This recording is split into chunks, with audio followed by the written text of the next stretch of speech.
Vecinos de la colonia Granjas, México, en donde se detectaron 2 tomas clandestinas de combustible, dijeron que ninguna autoridad se ha acercado para darles información sobre las medidas que deben tomar para prevenir accidentes, sobre todo luego del flamazo ocurrido en la zona y que dejó a 6 trabajadores de Petróleos Mexicanos heridos.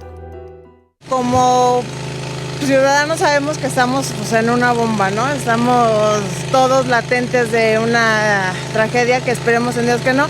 Pero como tal no nos han dado realmente una buena fuente de información que podamos hacer.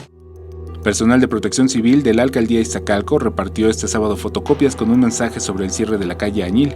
Sin embargo, no abunda en cuanto a medidas de prevención de accidentes o la necesidad de evacuar. Pues yo la verdad sí quisiera saber que si no corremos peligro, ¿no? Porque pues estamos aquí sin saber nada. No nos han dado información. No, bueno, yo al menos no tengo ahora sí que de que nos hayan dado información de que nos hayan dado algún folleto, no, nada.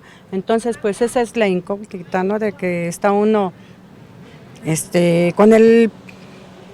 estamos pensando que, pues qué es lo que sigue, porque no nos dicen nada, no nos informan absolutamente nada.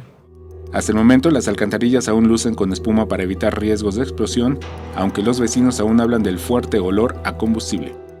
Y mi hija sí me dice, mamá, huele a gasolina, yo no percibí el olor, pero ni si ya ahorita entraron a mi casa porque van a lavar, van a poner un químico que hace que se congele los gases, lo que me explicó el bombero.